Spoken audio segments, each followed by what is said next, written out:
ایک بار پھر رمضان آ رہا ہے، آؤ دوبارہ جی لیتے ہیں، آؤ دوبارہ بدل جاتے ہیں، آؤ اپنے رب سے دوستی کر لیتے ہیں۔ جو زندگی گزری ہمیں سب کو معلوم ہے کیسی گزری، کیوں نہ یہ رمضان نشاط ثانیہ کا اپنے آپ کو بدلنے کا مہینہ بنا دیں۔ اللہ نے پھر موقع دے دیا ہے۔ اے میرے پیارے اسلامی بھائیو، اس بات کو اس طرح سمجھیے، ایک بزرگ بڑی عمر کے تھے، ان کی عمر 60 یا 70 سال تھی، بال بھی سفید تھے۔ کسی نے کہا حضور آپ کی عمر کتنی ہے؟ کہتے 4 سال۔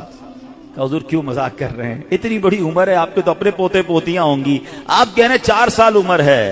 کہتے ہیں بات یہ ہے کہ عمر تو بہت زیادہ ہے، بس توبہ کیے ہوئے 4 سال ہی ہوئے ہیں، اللہ سے دوستی کیے ہوئے 4 ہی سال ہوئے ہیں، باقی زندگی تو کھیلوں میں گناہوں میں گزار دی ہے۔ اب آپ سنبھالیں تو کام اپنے سنور جائے، ہم نے تو کمائی سب کھیلوں میں گوائی ہے، پتہ نہیں ہم کب بدلیں گے، کب وہ زندگی پھر حاصل کریں گے، ورنہ زندگی کیسے گزر رہی ہے ہم میں سے بہت سارے اچھی طرح جانتے ہیں کہ صبح ہوتی ہے، شام ہوتی ہے، زندگی یوں ہی تمام ہوتی ہے۔ کبھی کبھی تو ڈر لگتا ہے یار کہ زندگی بڑھ رہی ہے، ہمارے گناہ بڑھ رہے ہیں، نیکیاں بڑھ رہی ہیں۔ کبھی سوچے تو صحیح، کوئی بیلنس شیٹ تو بناؤ کہ ہر گزرنے والا دن ہم اپنی موت کے قریب ہو رہے ہیں۔ یہ جو برتھ ڈے پر خوشی بناتے ہیں ان کو سوچنا چاہیے، میں نہیں کہتا ناجائز ہے، لیکن جس کی 20 سال کا ہو گیا، 25 سال، 30 سال، آپ سمجھ رہے ہیں آپ آگے بڑھ رہے ہیں، آپ موت کے قریب ہو رہے ہیں، ایک زندگی کا سال کم ہو رہا ہے، ہر گزرنے والا دن ہم قبر کے قریب ہو رہے ہیں۔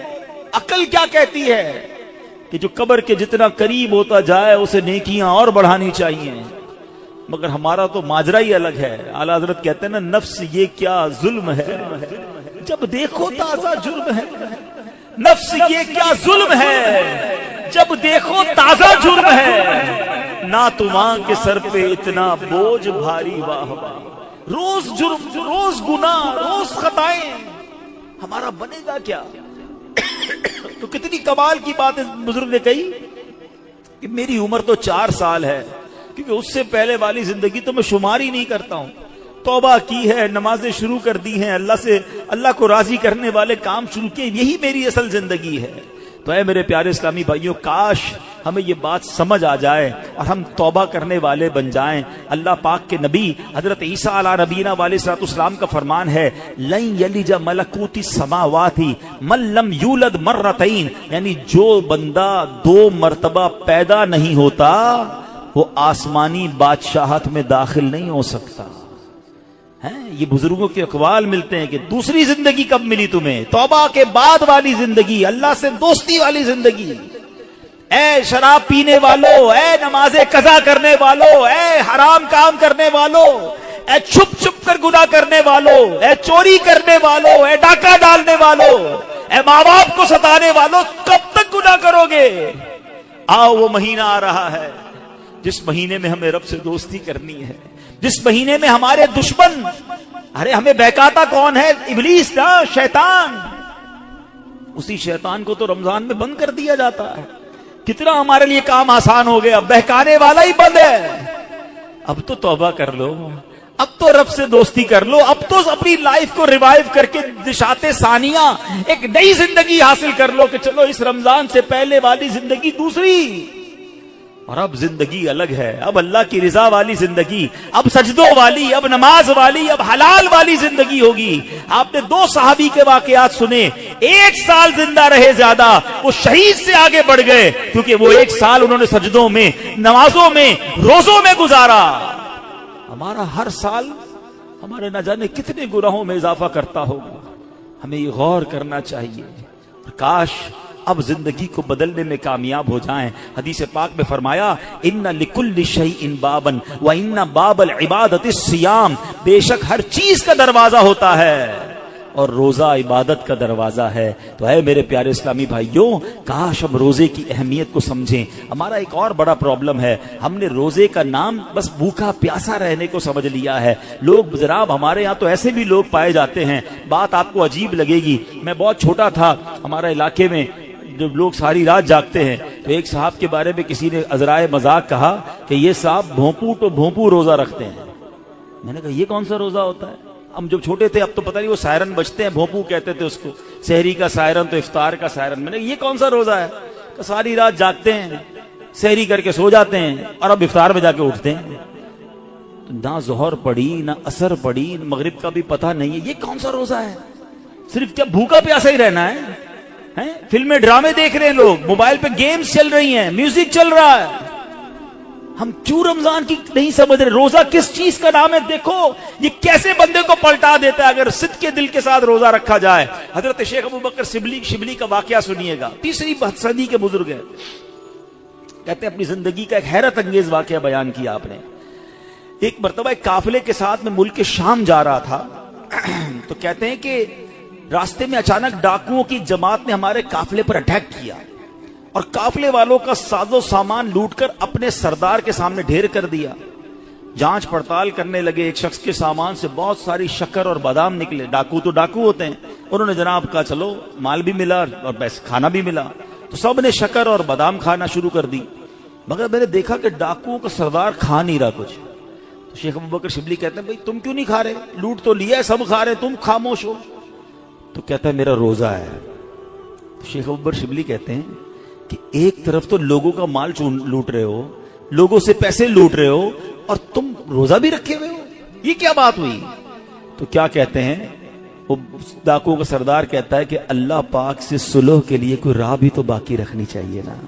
مجھے پتا ہے میں غلط کر رہا ہوں، مگر رب کو راضی کرنے کے لیے کوئی راستہ تو باقی رکھوں نا.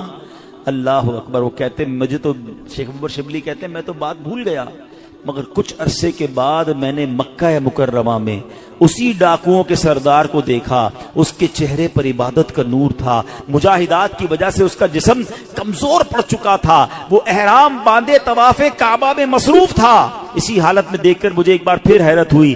میں نے ان سے پوچھا تم وہی نہیں جو ڈاکوؤں کے سردار تھے؟ کہتے ہاں بات یہ ہے کہ میں وہی ہوں، اور سنیے اسی روزے نے میری اللہ پاک سے صلح کروا دی ہے. یہ روزہ عبادت کا دروازہ ہے، اس کی اہمیت کو سمجھنا ہے. روزہ رکھ کر جو لوگ گناہ کر رہے ہیں، رمضان کی راتوں میں جو گناہ کر رہے ہیں، خدا نہ ایسا نہ کریں. اور آئیے گناہوں بھری زندگی سے ہمیں اپنے آپ کو بدلنا ہے. صحابی رسول حضرت جابر بن عبداللہ کا کمال کا فرمان ہے. میں نے خود زندگی میں پہلی بار یہ جو جملہ پڑھا، لیکن کیا کمال کی بات آپ فرماتے ہیں. آپ فرماتے لا تجعل یوم صومک و یوم فطرک سواء. فرماتے تمہارے روزے کا دن اور بغیر روزے کا دن، ان دونوں کو ایک جیسا مت رکھو. بات بڑی پتے کی ہے. تم بغیر روزے کے جیسے ہوتے ہو، روزے میں بھی ویسے ہی ہو.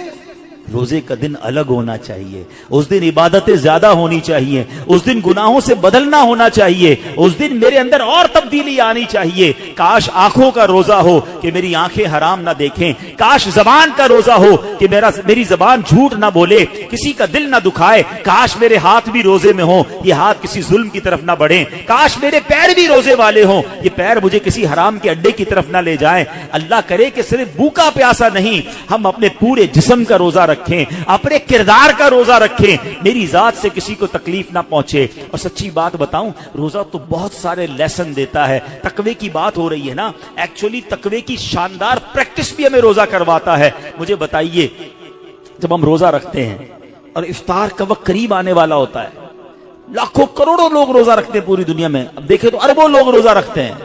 کوئی ایک اسلامی بھائی، بچہ بچی مجھے بتا دیں، اسلامی بھائی اسلامی بہن، کہ جو روزے سے پہلے چپکے سے گھر میں جائے، کوئی دیکھنے والا نہ ہو اور کچھ کھانا پینا کھا لے. آپ کے ساتھ کئی بار ایسا ہوا ہوگا کہ افطار سے پہلے آپ گھر گئے ہوں گے، گھر میں کوئی نہیں ہے، آپ نے فریج کھولا ہوگا، کوئی ٹھنڈا شربت پڑا ہوا ہے، فروٹ کٹا ہوا ہے، گھر میں پانی کا جگ بھی پڑا ہوا ہے، آپ کو پیاس بھی لگ رہی ہے، گھر میں کوئی بھی نہیں ہے، کوئی ایک ایسا ہے جس نے چپکے سے پانی پی لیا ہو. جب کوئی نہیں دیکھ رہا، بھائی کیوں نہیں پیا آپ نے؟ تو آپ کیا جواب دیں گے؟ کون دیکھ رہا ہے؟ اللہ دیکھ رہا ہے. ایسا ہی ہے نا. اچھا یہ تو چلے کھانے پینے کی بات ہے. ہم افطار سے پہلے عصر کی نماز پڑھ رہے ہیں، حلق خشک، تھکے ہارے، وضو خانے پر گئے، وضو کر رہے ہیں. جب کلی کرتے ہیں تو ہمارے منہ میں پانی آ چکا ہے. منہ اور حلق میں کتنا فاصلہ ہے؟ 1 انچ کا بھی فاصلہ نہیں ہے. کوئی دیکھ بھی نہیں سکتا کہ میں نے کلی کر کے پانی کتنا باہر نکالا، کتنا اندر ڈال دیا. تو ایک آدھا گھونٹ پی لو بھائی، کسی کو نہیں پتا چلے گا. تو آپ کیا جواب دیں گے؟ کون دیکھ رہا ہے؟ جواب ذرا بلند آواز سے دو نا. کون دیکھ رہا ہے؟ کمال کی بات ہے. دیکھو روزہ کیسی شاندار پریکٹس کرا رہا ہے. میں اکیلا ہوں, کھا پی اس لیے نہیں رہا ہوں کہ اللہ دیکھ رہا ہے. اور آپ کو پتہ یہی کھانا پینا سحری کا وقت ختم ہونے سے پہلے بھی حلال, افطار کا وقت ہو گیا اس کے بعد پھر حلال. صرف اس ٹائم میں نہیں کھا پی رہا, حلال چیزیں تھی روزے کی وجہ سے بعد میں رک گیا. تو جو رب تمہیں کھاتے پیتے دیکھ رہا ہے وہ حرام کام کرتے نہیں دیکھتا. اب سوچئے یہ شاندار, ہم ہر سب جتنے مسلمان ہیں پریکٹس کرتے ہیں رمضان میں, بالکل پکی پریکٹس ہوتی ہے. اللہ دیکھ رہا ہے اس لیے نہیں کھاؤں گا, اللہ دیکھ رہا ہے پھر فلم کیوں دیکھتے ہو, اللہ دیکھ رہا ہے پھر حرام کیوں دیکھتے ہو, اللہ دیکھ رہا ہے تم جھوٹ کیوں بولتے ہو. رمضان میں بھی گناہ کر رہے ہیں لوگ, اور رمضان کے بعد تو دھڑلے سے کر رہے ہیں. کیا میرا رب معاذ اللہ تمہیں صرف کھاتے پیتے دیکھ سکتا ہے؟ تمہیں حرام کام کرتے ہوئے, حرام کماتے ہوئے, جھوٹ بولتے ہوئے, کسی پر زیادتی کرتے ہوئے نہیں دیکھ رہا؟ اس وقت کیوں خیال نہیں آتا اللہ دیکھ رہا ہے؟ اس کا مطلب یہ ہوا کہ اللہ کی رحمت سے ہمیں پریکٹیکلی تقوی کی پریکٹس کرائی جاتی ہے رمضان میں, تاکہ ہم تگڑے ہو جائیں, ہم روحانی طور پہ مضبوط ہو جائیں. شیطان کو بند کر دیا جاتا ہے, لیکن جیسی شیطان آزاد ہوتا ہے, جو مسجد صبح و شام بھری رہتی ہے وہ خالی ہو جاتی ہے جناب. پھر گناہوں کے کام شروع ہو جاتے ہیں. کیوں؟ ارے ہماری تو پریکٹس کروائی گئی رمضان میں کہ رمضان کے بعد بھی مضبوط رہیں. آئیں اس بار ایسی پکی سچی نیت کر لو کہ انشاءاللہ رمضان کا بھی انتظار نہیں کریں گے. آج سے انشاءاللہ اب نمازوں کی پابندی شروع ہو جائے گی انشاءاللہ. آج سے اب گناہوں کو چھوڑ کر رمضان کا استقبال کرنا ہے نا. اب میں آپ کو بتاتا ہوں میرے آقا رمضان کیسے گزارتے تھے. ایک عاشق رسول کے لیے تو سب سے بہتر طریقہ تو پیارے آقا کا رمضان ہے نا, جن کے صدقے رمضان ملا ہے, جن کے صدقے یہ ماہ ملا ہے.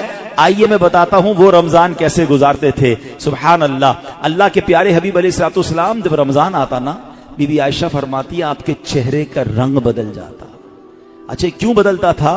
کہ خوف خدا, کہ کہیں رمضان میں حق کے بندگی ادا کرنے میں کوئی کمی نہ رہ جائے. یہ کس کی بات ہو رہی ہے؟ محبوب رب العالمین جناب رسول اللہ صلی اللہ تعالی علیہ وسلم, آپ کا رنگ بدل جاتا. کیا کبھی ایسا ہوا کہ رمضان میں ہمارے چہرے کا رنگ بدلے, کہ ہم ڈر جائیں کہ یا اللہ رمضان تو مل گیا, کہیں اس کا ادب کر سکوں گا کہ نہیں؟ ٹینشن ہی کسی کو نہیں ہے, فکر ہی کوئی نہیں ہے.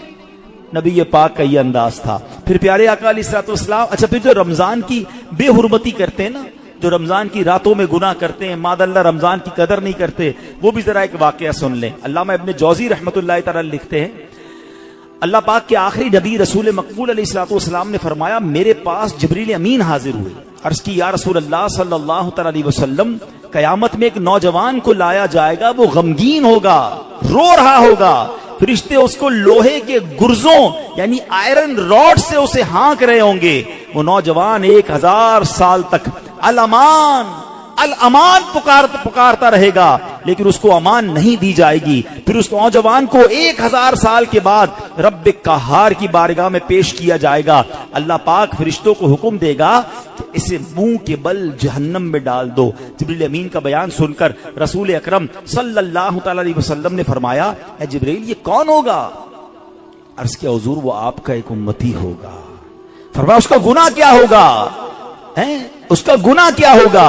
عرض کی یا رسول اللہ صلی اللہ تعالی علیہ وسلم یہ وہ بد نصیب ہے جس کی زندگی میں رمضان المبارک تو تشریف لایا, مگر توبہ و استغفار کی بجائے ماہ رمضان کو اس نے گناہوں میں گزار دیا. رمضان میں گناہ نہیں کرنے, یہ بات سمجھ لو. آج میرے پیارے اسلامی بھائیوں بات بڑی سمجھنے والی ہے. مجھے ایک بات بتائیں, کوئی کہیں بھی گناہ کرے, گناہ ہوتا ہے, غلط ہے, مگر کوئی مکہ پاک میں جا کے گناہ کرے, حدود حرم میں جا کے گناہ کرے, ایک گناہ 1,00,000 گناہ کے برابر ہو جاتا ہے, سزا زیادہ ہو جاتی ہے. آپ کی مسجد کے باہر روڈ پہ کھڑے ہو کے معاذ اللہ کوئی گالی نکالے حرام, لیکن مسجد کے اندر آ کر نکالے, آپ کیا کہیں گے؟ خدا کا خوف کرو اللہ کے گھر میں. تو اسی طرح کچھ مقام کی اہمیت ہوتی ہے, کچھ وقتوں کی اہمیت ہوتی ہے, کچھ مہینوں کی اہمیت ہوتی ہے. رمضان ہمیں بخشوانے آیا ہے, اور اگر رمضان میں بھی گناہ ہوں گے تو اللہ کے غضب کو دعوت دینے والی بات ہے. حدیث پاک کا مضمون ہے کہ جو رمضان میں ایک گناہ کرے گا اس کے 1 سال کے اعمال برباد کر دیے جائیں گے. اب اس پہ ڈرنا ہوگا, ہمیں اس کی پریکٹس کرنی ہوگی. اچھا ایسا تو ہے نہیں کہ جیسے ہی رمضان کا چاند نظر آئے گا میری جناب جتنی بھی گناہوں کی عادتیں وہ آٹومیٹکلی بند ہو جائیں گی. جس کی جھوٹ بولنے کی عادت ہے، جس کی حرام دیکھنے کی عادت ہے، جس کی لڑائی کرنے کی عادت ہے، جس کی معاذ اللہ برے کام کرنے کی عادت ہے، وہ رمضان میں کیسے بچائے گا اپنے آپ کو؟ تو ابھی سے اپنے آپ کو بچانا شروع کر دیں، پریکٹس شروع کریں اور اپنا ذہن بنا لو. آپ کچھ بھی ہو جائے میں نے انشاءاللہ گناہ نہیں کرنا ہے. رمضان میں اپنے آپ کو گناہوں سے بچانا ہے. میرا موبائل اگر گناہوں کی طرف لے جاتا ہے مجھے موبائل نہیں چاہیے. میں بھلے وہ چھوٹا والا موبائل لے لوں یا کم از کم یہ پیجز اور یہ بہت سارے جو سافٹ ویئر اپنے موبائل سے نکال دوں، کیونکہ کہیں میرا موبائل ہی مجھے گناہ نہ کروا دے. مجھے نہیں کھولنا ٹی وی اگر میرے ہاتھ سے ریموٹ ہاتھ میں آتا ہے اور میں کچھ غلط چیز دیکھتا ہوں. مدنی چینل دیکھیں، سبحان اللہ. ہر اس دوستی سے، ہر اس کمپنی سے، ہر اس صحبت سے مجھے بچنا ہے کہ جہاں بیٹھتا ہوں تو غیبتیں ہوتی ہیں، جہاں بیٹھتا ہوں تو جناب گناہ ہوتے ہیں. مجھے نہیں جانا بھائی. ایک گناہ اور ایک سال کے اعمال برباد. پتہ چلا لوگ رمضان میں نیکیاں کر کے بخشش پا رہے ہوں اور میں اپنی بری عادتوں کی وجہ سے مار کھاؤں. یہ بہت سخت عذاب ہے. دیکھیں آپ نے سنا نا کہ 1000 سال تک وہ الامان الامان پکارتا رہے گا مگر اس کی پکار نہیں سنی جائے گی. ایک اور واقعہ آپ نے سنا ہوگا، امیر اہل سنت نے فیضان رمضان میں لکھا کہ مولا علی شیر خدا کرم اللہ تعالی وجہ الکریم نے ایک مردے کے حالات دیکھے، اسے آگ میں جلایا جا رہا تھا. وہ پکارنے لگا، اے علی مجھے بچائیے، میری سفارش کیجئے. مولا علی شیر خدا ہیں، اللہ کی بارگاہ میں عرض کرتے مولا اس کو بخش دے. ارشاد ہوتا ہے اے علی تو آپ اس کی سفارش نہ کریں. کہ یا اللہ کیا وجہ ہے؟ کہ یہ وہ شخص ہے جو رمضان میں روزے تو رکھتا تھا مگر رمضان کی رات گناہوں سے باز نہیں آتا تھا. مولا علی کو سفارش سے روک دیا گیا. بہرحال آپ سوچیے تو روزے رکھ کر گناہ کرنے والے کا حال ہے جو روزہ ہی نہیں رکھتا، اس کا کیا ہوگا؟ تو خدا را یہ مہینے میں قدر کرنی ہے. یہ مہینہ میری اور آپ کی بخشش کے لیے آیا ہے. یہ ہمارے اعمال نامے کو بہت زیادہ انشاءاللہ امپروو کرنے کے لیے آیا ہے. اللہ کرے کہ ہم اس مہینے کے بارے میں سوچیں. ایک اور انداز میرے آقا کا کیا تھا، بی بی عائشہ صدیقہ رضی اللہ تعالیٰ عنہا فرماتی ہیں جب رمضان کا مہینہ تشریف لاتا تو پیارے آقا علیہ الصلوۃ والسلام عبادت پر کمر باندھ لیا کرتے. نبی پاک عبادت تو ویسے بھی بڑی فرمایا کرتے تھے مگر رمضان میں اسپیشل میرے آقا علیہ الصلوۃ والسلام اور زیادہ عبادت کرتے، نوافل بڑھا دیتے، ذکر و اذکار بڑھا دیتے، دعائیں بڑھا دیتے. تو ہمیں بھی رمضان میں پلان کرنا ہے کہ میں نے انشاءاللہ تلاوت قرآن کرنی ہے، میں نے رمضان میں اتنے نوافل پڑھنے ہیں، میں نے انشاءاللہ اتنے درود پڑھنے ہیں. میں نے آپ فضول کاموں سے بچنے لگ جائیں، آپ کی ویسے ہی ٹائم میں بڑی برکت ہو جانی ہے. اچھا رمضان المبارک میں پیارے آقا کا ایک اور انداز، نبی پاک رمضان میں 20 رکعت تراویح پڑھتے تھے. یاد رہے کچھ لوگ 20 رکعت میں ڈنڈی مار رہے ہوتے ہیں، وتر بھی ادا فرماتے، 20 رکعت پوری ادا فرماتے. پیارے آقا نے 20 رکعت تراویح نبی پاک نے نماز تراویح با جماعت پابندی سے ادا نہ فرمائی، صرف 2 دن ادا کی اور پھر سبحان اللہ ہم پر کتنی بڑی مہربانی کی. آپ فرماتے کہ اگر اس پر پابندی کی گئی تو فرض ہو جانے کا اندیشہ ہے، میری امت کے لیے دشوار ہو جاتی، اس لیے آپ نے جماعت کی پابندی نہ فرمائی. البتہ 20 رکعتیں نبی پاک نے پڑھی اور پھر آپ کے بعد حضرت عمر رضی اللہ تعالیٰ عنہ نے باقاعدہ 20 رکعت نماز تراویح کی جماعت کا اہتمام کیا. تو آج پوری دنیا میں مسلمان تراویح پڑھتے ہیں مگر وہ لوگ ایک نیا ٹرینڈ چلا ہے، 3 روزہ تراویح، 5 روزہ تراویح، 7 روزہ تراویح. غلط نہیں ہے یہ، مگر اس میں ایک احتیاط یہ کرنی ہے کہ جو بھی لوگ یہ انتظام کرتے ہیں وہ حافظ صاحب سے بھی کہہ دیں اور حافظ صاحب سے بھی میری گزارش ہے کہ پراپر قرآن پڑھیں. ہم قرآن سننے کے لیے جمع ہوتے ہیں، کوئی ایوارڈ نہیں چاہیے کہ جناب ماشاءاللہ 4 پارے بھی پڑھ رہے ہیں اور 10 بجے فارغ بھی کر رہے ہیں، بڑے اسپیڈ میں پڑھتے ہیں. وہ اسپیڈ میں پڑھ رہے ہیں، قرآن پڑھنے کا ثواب مل بھی رہا ہے کہ نہیں؟ ٹھیک ہے نا، کچھ سمجھ ہی نہیں آ رہا تلاوت کیا ہو رہی ہے. تو یہ کوئی ریس نہیں لگی ہوئی، اللہ کا کلام ہے، اس کے آداب ہیں، اس کی جناب کوئی طریقہ کار ہے، اس کی پروناؤنسیشنز ہیں. بعض اوقات مخارج کی غلطی اور صحیح طریقے سے نہ پڑھنا ثواب کی بجائے گناہ ہوتا ہے. تو پڑھنے والے بھی احتیاط کریں اور ایسی جگہ ہی جا کر پڑھیں کہ جہاں صحیح معنوں میں صحیح تلفظ کے ساتھ تلاوت ہوتی ہو. لیکن اگر کوئی 3 روزہ 5 روزہ 7 روزہ تراویح پڑھتا ہے ٹھیک ہے، اگر صحیح تلاوت ہوئی اور آپ کی نماز ہو گئی اوکے، عاشقان رسول کے ساتھ آپ نے پڑھی ماشاءاللہ. لیکن اس کا مطلب یہ نہیں کہ آپ نے 3 روزہ ختم قرآن کر لیا، 5 روزہ ختم قرآن کر لیا، پورا مہینہ چھٹی ہو گئی. چاند رات تک، جب تک چاند نظر نہیں آتا اس سے پہلے آپ نے روزانہ تراویح پڑھنی ہے. سنت موقدہ ہے. کچھ لوگ سمجھتے تراویح نہیں پڑھی تو کوئی گناہ نہیں ہے، نہیں، تراویح سنت موقدہ ہے. سیدی اعلیٰ حضرت فرماتے ہیں سنت موقدہ کے ترک کی عادت بنا لینا گناہ ہے. اور میں نے آپ کو پہلے بتایا آج بیان کے شروع میں ہر سجدے پر 1500 نیکیاں ہیں. تو سستی تو کرنی نہیں ہے. 20 رکعتوں کے بعد تراویح کے وتر کے بعد نفل بھی پڑھنے, اللہ کرے سحری میں اٹھے تو تہجد بھی پڑھیں, ہر سجدے پر نیکیاں ہیں. تو ہمیں تو اور عبادت کرنی ہے, نہ کہ عبادت سے جی چرانے کے دور بھاگنے کے فارمولے اختیار کریں. نبی پاک کا ایک اور بڑا پیارا انداز, میرے آقا جب جبریل امین پیارے آقا کے پاس آتے نا تو نبی پاک جبریل امین کے ساتھ قرآن کا دور فرمایا کرتے. ہائے ہائے ہائے, ہم میں سے بہت سارے وہ لوگ جو تلاوت کرتے ہیں, اچھی بات ہے, مگر یہ دور والی سنت بھی عمل ہونی چاہیے. دو دوست بیٹھ جائیں, میں پہلے آپ کو قرآن سناتا ہوں پھر آپ سنائیں, اللہ کرے زبانی یاد ہو تو زبانی سنائیں, ورنہ پڑھ کے سنا دیں. گھر میں میاں بیوی کر سکتے ہیں, باپ بیٹا کر سکتے ہیں, بھائی بہن, پردے کے جو بھی معاملات فیملی کے ہیں وہ دیکھ کر اگر گھر میں بھی اپنے ساتھ بیٹھ کر دور کریں اور یاد کریں وہ کیسا منظر ہوگا جب جبریل امین اور نبی پاک قرآن کا دور فرمایا کرتے. اور ایک خاص کام نبی پاک کا یہ ہوتا کہ رمضان میں, ویسے تو میرے آقا سے بڑھ کر سخی کون ہے, مگر رمضان میں میرے آقا خوب سخاوت فرماتے, ہر آنے والے کو عطا فرماتے. راوی لکھتے ہیں ایسی سخاوت ہوتی کہ جیسے تیز آندھی چلتی ہے اس سے زیادہ نبی پاک کی سخاوت جو ہے وہ جاری رہتی. تو ہمیں بھی چاہیے کہ ماہ رمضان میں ہم سخاوت کریں, اپنے دسترخوان کو بھی وسیع کریں, اور لوگوں تک بھی جناب جو مسلمان پریشان ہیں ان تک جناب آپ مدد پہنچائیں, یہاں جس سے جتنا بن سکے. ایک بات یاد رکھیے گا, جب بھی بات سخاوت کی آتی ہے نا تو ذہنوں میں یہ بات آتی ہے کہ جناب یہ تو امیروں کا کام ہے. یہ بھول ہے ہماری.